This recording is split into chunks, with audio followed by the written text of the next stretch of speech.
harkafuun akkam jirtu dha qubee TV oduu qubee kan sanittum ani leensaa hordofaan ministeerri hojiif dandeettii ogeeyyiin ijaarsa irratti hojjetan kanneen leenjii marsaa jalqabaa xumuran gara Jarmaniitti akka argaman beeksise dabalasa qaba. University adda addaa dargaggoonni digrii jalqabaa muummee siivil injiinaringii teekinooloojii bulchiinsa ijaarsaa arkitekcherii fi ogummaalee kanneen fakkaataniin eebbifaman Instituutii Aadaa fi Afaan Jarman Goetz jedhamuun beekamu keessatti leenjii fudhachaa jiru. Ministeera hojiif dandeettiitti abbaan adeemsaa obbo Nugusee Xilaahun akka ibsanitti leenjiin kun waggaa 3 dura ministeera misooma magaalaa fi ijaarsa magaalaa duraanii fi federeeshinii waldaalee ijaarsa Jarmaniin kan eegalame ta'uu ibsan. Obbo Nugusee Xilaahun eebbifamtoota Instituutii Aadaa fi Afaan Jarmaniitti leenjii isaan xumuruun madaallii xumuraa darbuun gara Jarmaniitti maluuf ajaja hojii barbaachisaa ta'e argatan akkasumas eebbifamtoota yeroo ammaa leenjii fudhachaa jiran waliin mooraa ministeera hojii fi dandeettii keessatti marii gaggeessanii jiru. Itoophiyaatti bakka bu'aan federeeshinii waldaalee ijaarsa Jarman obbo Liyaas Abdoo akka jedhanitti leenjii kana irratti kan hirmaatan naannolee adda addaa irraa kan dhufan leenjitoota 50 ol yoo ta'an kanneen leenjicha eegalan keessaa 11 leenjii xumuruunii fi ulaagaa barbaachisu guutuun imalaaf qophaa'uu isaanii himan. Namoota hojimaata hunda xumuran keessaa 6 hojjechiistota isaanii Jarman jiran waliin waliigaltee hojii mallatteessaniiru. Kanneen hafan kontiraataa hojii eeggachaa leenjii isaanii xumuranii qormaata xumuraa fudhachuuf qophaa'aa jiru. Odeeffannoo ministeera hojii fi dandeettii irraa argame akka mul'isutti kanneen hafan leenjii isaanii hordofaa jiru jedha. Yaa'iin hundeeffama mana maree dhimmoota Islaamummaa magaalaa Shaggar galma giddugala aadaa Oromootti guyyaa kaleessaa gaggeeffame. Dabalataaf Sablee Alamuu. Pirezidaantiin mana maree dhimmoota Islaamummaa Oromiyaa Sheek Jamaal Muusaa haasaa baniisaa taasisan irratti amantaan Islaamaa roorroo mootummoota darban keessaa isa mudate baay'ee bira darbee sadarkaa ganarra ga'uu isaa dubbachuun keessumaa wallootti dararaan hedduu amanticharra ga'uu yaadachiisan. Amantaa Islaamaa keessa tokkummaan jiraachuu isaa fi afaan yoo gargarte iyyuu musliimonni tokkummaa akka qaban ibsuun mootummaan hojii hojjetu keessatti abbootii amantaa maanguddootaa fi abbootii gadaa waliin akka waliigalee hojjetu gaafatanii jiru. Amantaa Islaamaa keessa tokkummaatu jira. Bittinnaawwiinsarraa nama dhoorka. Aayinni sheeyni keenya reefu asii qaree wa'tasimuu bihablillaahi jamiican walaa tafarraquu jedha. Aayinni kuni aayata akkaan guddaati. Utubaa amantaa Islaamaa jedhamuu ni danda'ama. Haada rabbiitti hidhamaa jamiican je hundi namaatu je hundi nama diimaa gurraacha saba kana osoo hin jenne jamiican hundi nama ta'e walaa tafarraquu je addan bahinaa je isiin kuni waan jabaadha.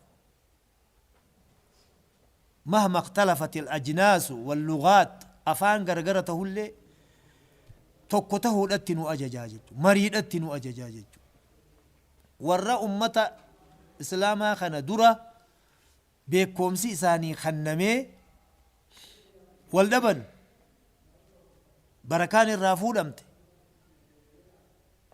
أكس انتهينا نونجا كناف رب سبحانه وتعالى بقى قويا الراخ نجيني بقى نجي عن رفتني كورين كينيا خان هندي فما منا مريد إما إسلام مقالا شجر كناف قدمن ترتيبة نوسينني دام سنين أني أبو تكما والدقه ركو وممترت والمرئة نمني أرى خافان غرغراتيتو مريد أولي قلي وادلك بيتي تينيك أجينا أجي هاروا أما أنتنا أبابي يارغت أبابي يا خليج الله أبابي يا خالبود لفجروا باسو ilmaan isiitiin abbaa biyyaa qabeenya lafarra jiru gama calleessee diinagdeetti jijjiiruudha.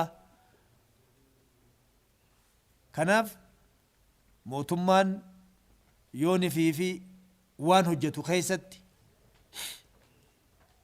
abbootii amantaa kan musliimaa qofaami abbootuma amantaa akkamma haalammaa diriirfamee jirutti abbootii amantaatii wajji harkaa fi harka wal qabatee manguddoo abbootii gadaatii wajji harkaa fi harka wal qabatee dargaggoo humna biyyaa dargaggeessi lafee duudaati biyya takkaaf harkaa fi harka wal qabatee biyya teenya tana ceesisuu bira dabarree biyya nama gargaartu biyya guddinaa tan namnitti as godaanuu malee irraan godaanne taasisuudhaaf wanni nama daangeessaa hin jirtu jechuudha.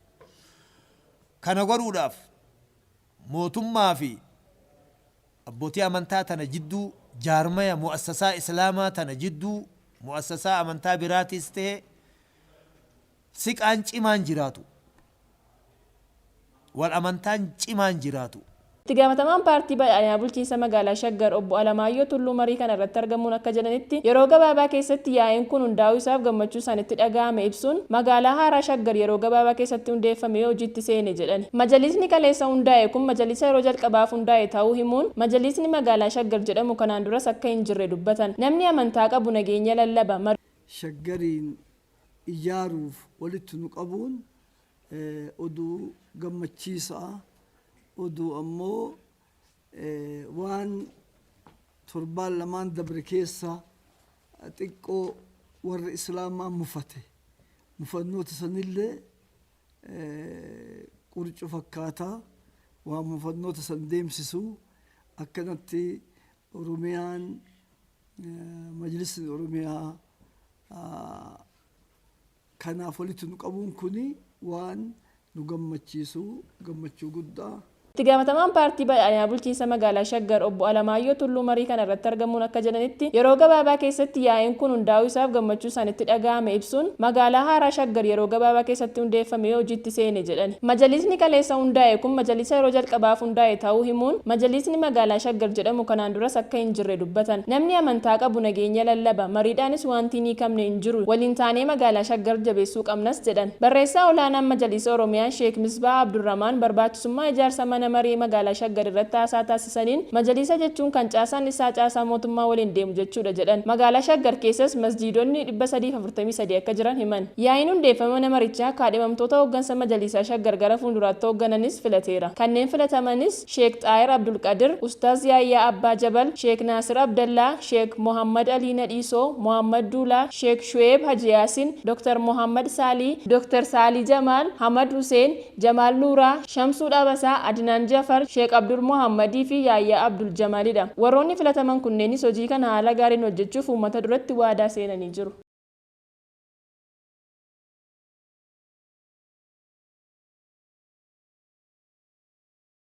Yaa'iin paarlaamaa daa'immanii bulchiinsa magaalaa Ambootti gaggeeffame. Beekanii Taakkalaa dabalata qabdi. Guyyaa har'aa yaa'iin paarlaamaa daa'immanii bulchiinsa magaalaa Ambootti bakka itti aantuun hafa yaa'ii mana maree bulchiinsa magaalaa Amboo aadde Wagaayyoo Haalee argamanitti gaggeeffamee jira. Yaa'iin kun haala gaariin kan gaggeeffame yoo ta'u, haala kunuunsa daa'immanii fi daa'imni akkamitti akka eegamuu qabu irratti mari'ataniiru. Karoora baafachuun gara fuulduraatti akkamitti daa'imman kunuunsina kan jedhu yaa'iin kun murteeffatee jira. Haaluma kanaan yaa'ii kana irratti qajeelfamnii fi dambiin itti bulmaata paarlaamaa daa'immanii kan yaa'ichaan qophaa'e daa'imman manneen barnootaa garaagaraa irraa dhufaniif ibsameera. Yaa'ichi barattoota hirmaachise kun barattoota irraa yaada fuudhuun daa'imman barsiisuuf kunuunsuun maal akka barbaachisu gaafateera. Akkasumas paarlaamaan daa'immanii bakka hundatti akka hundaa'u jedhus waltajjii kana irratti erga haasa'anii booda yoomirraa jalqabanii koree akka ijaaranii fi hojii boonsaa akka hojjetan walii galanii jiru. Barattoonni paarlaamaa daa'immanii bakka bu'uun yaa'ii paarlaamaa kana irratti hirmaatan hanqinoota teessoo, mana fincaanii akkasumas mana kitaabaa akka qaban ibsan. Kanuma itti dabaluun hanqinoonni kun sirrachuu baannaan haala hammaataa keessa akka jiran dubbatanii jiru. Itti aantuun hafa yaa'ii mana maree bulchiinsa magaalaa Amboo aadde Wagaayyoo Haayilee ergaa paarlaamaa daa'immanii manneen barnootaa hunda keessatti akka hundaa'u jedhu dhaamuun gaaffilee yaa'ii kana irratti ka'an akka mana maree bulchiinsa magaalaa Ambootti fudhannee qaama dhimmi ilaalu faana irratti hojjanna jechuun dubbatanii jiru. Itti dabaluunis itti gaafatamummaa fudhannee irratti hojjechuun deemnee hojiitti ni hiikna jechuun itti aantuun hafa yaa'ii mana maree bulchiinsa magaalaa Amboo aadde Wagaayyoo Haayilee ifoomsanii jiru. Aadde Wagaayyoon itti dabaluun daa'imman suusii garaagaraa qaban darbee darbee ni mul'atu. Kanas miira obbolummaatiin itti dhiyeenyaan gorsinee deebisuudhaan dhaloota boor biyyaaf ta'an uumuu qabna jechuun dubbatan. Akkasumas gorsa fudhachuu yoo didanis tarkaanfiin fudhatamuu qabu gara fuulduraatti ni fudhatamaa jedhanii jiru.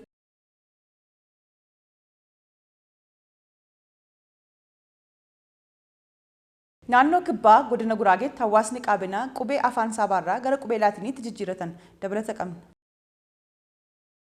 Naannoo kibbaa godina Guraageetti sabni Qaabeenaa qubeen saabaa duraan barreessuuf itti fayyadamaa turan amala afaanichaa waan waliin simneef afaanicha akka hin guddanne waan taasiseef qubee afaanichaa gara laatiniitti geeddaruuf murteessuun gara hojiitti seenamuutu ibsame. Hojii gaggeessaa waldaa misooma Qaabeenaa kan ta'an obbo Mahammad Hassan akka jedhanitti qubeen saabaa hawaasni kun itti tajaajilamaa ture hubannoof ulfaataa waan ta'eef barattoonni ittiin barachuuf mijataa akka hin taane akkasumas afaanicha guddisuu akka hin dandeessifne hubachuun qubee kana gara laatiniitti jijjiiruun barbaachisaa ta'ee jedhan. Barsiisaaf qorataa afaanii yuunivarsiitii Kotabee kan ta'an Dr. Taaddasaa Girmaa Qaabeenaan afaan barreeffamaa akka hin qabnee fi qubeen saabaa amala afaanichaa waliin deemuu waan hin dandeenyeef gaaffii hawaasni kaaseen gara qubee laatiniitti akka geeddaramu qorannoon deeggaramee dhiyaachuu isaa ibsan. Akka obbo Mahammad Hassan jedhanitti hawaasni Qaabeenaa dhibbantaan 90 ol qubee saabaa itti fayyadamaa turan kana irratti waliigaluu waan hin dandeenyee fi yaada qubeen kun jijjiiramuu qabaa jedhu waan kaasaniif qubeen kun jijjiiramuun dirqama ta'ee jedhan.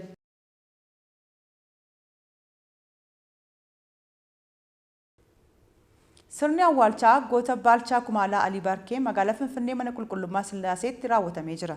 Goonni Kumaalaa Alii Barkee godina Qeellam Wallaggaa Beegiitti kan dhalatan yoo ta'u, yeroo mootummaan Ziyaad Baarree Itoophiyaa irratti waraana labse nama gootummaa olaanaan diina dura dhaabbatan ta'uu isaanii seenaan ni ibsa.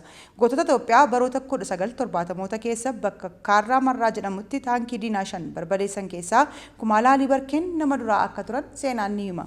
Hojii gootummaa akka biyyaatti hojjetaniin pirezidaantii yeroo sanaa Koloneel Mangistuu Hayilamaariyaam harkaa badhaasa gootummaa Niishaan argataniiru.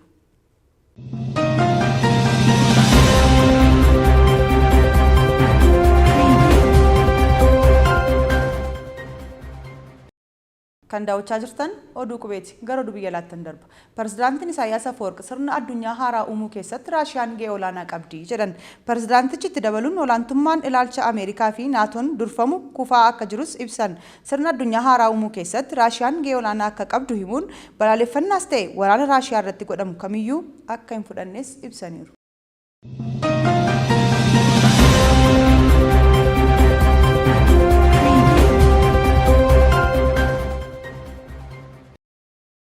Pirezidaantiin Ruwaandaa Pool Kaagaameen jeneraalota waraanaa dabalatee loltoota 200 ol ta'an hojiirraa geggeessan. Addisuu Muluu akka ta'utti qindeessa.